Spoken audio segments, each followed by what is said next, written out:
अब हम देखेंगे दूसरा नंबर महाप्राण पर बात करेंगे। अभी हम लोग पढ़े अल्पप्राण किसे कहेंगे, जिन वर्णों के उच्चारण में श्वास वायु की मात्रा अल्प होती है अर्थात कम होती है, उसे क्या कहेंगे। हाँ, अतः ये भी हम कह सकते हैं कि जिन वर्णों के उच्चारण में हाकार की ध्वनि उत्पन्न नहीं होती। हाकार मतलब जोरों की आवाज लेकर के, तो हाकार की ध्वनि उत्पन्न नहीं होगा तो उसे हम क्या कहेंगे, अल्पप्राण। किंतु अगर महाप्राण का बात किया जाए तो यहाँ हम लिखे क्या चीज, महाप्राण, और नंबर दे दे यहाँ दूसरा।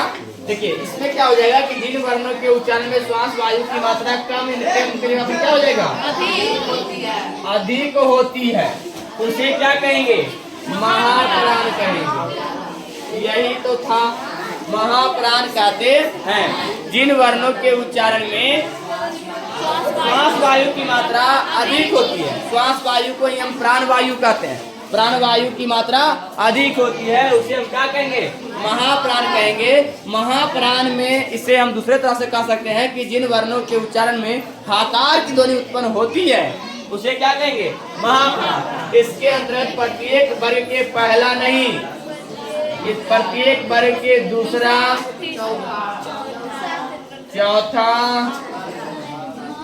चौथा अक्षर और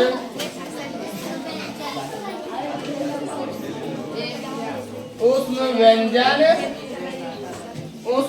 आते हैं। बस ये जानना, प्रत्येक वर्ग के दूसरा चौथा अक्षर, दूसरा और चौथा अक्षर तथा ऊष्म व्यंजन आते हैं। तो इसमें से पहला नहीं होगा, क्या हो जाएगा, दूसरा हो जाएगा, ये दूसरा होगा। देखिए अभी मिटा देते हैं इसको पहले।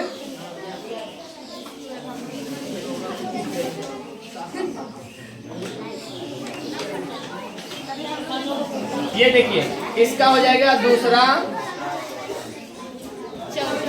और चौथा और ऊष्म व्यंजन।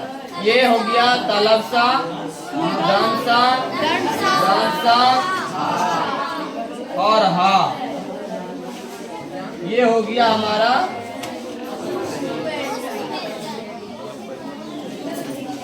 ऊष्म व्यंजन। एक ये, चलिए यहाँ देखेंगे। अभी इसको समझाने के लिए तो बात किया जाए तो समझा चुके हैं कि जिनके उच्चारण में श्वास वायु की मात्रा अधिक होगा तब महाप्राण, और कम होगा तब अल्पप्राण। और बोलने के तरह से हम समझ पाएंगे, जैसे हम का बोले और खा बोले, दोनों में अंतर क्या है। का जब हम बोले थे तो हमारा मुख से निकलने वाली श्वास की मात्रा कम मिला, और ये खा बोलते हैं तो श्वास की मात्रा अधिक होती है, तो उसे क्या बोलेंगे। हाँ, तो जैसे ही किसी चीज को अगर बोलने चाह रहे हैं या तो कुछ गाना होना चाहते हैं तो पहले भर दम सांस ले लेते हैं, उसके बाद हम कुछ बोलते हैं तो कंटिन्यू बोलते रहते हैं। तो मतलब जब हम का बोलते हैं तो हमारा श्वास की मात्रा अधिक होनी चाहिए, तब नहीं कम होनी चाहिए, तब भी बोल पाएंगे। लेकिन खा जब बोलते हैं तो इससे ज्यादा श्वास होना चाहिए, किसके लिए, खा के लिए, तब हम बोल पाएंगे खा। तो इसीलिए इसे हम अल्पप्राण और महाप्राण, अल्प मने कम और महा मने अधिक, क्लियर हुआ।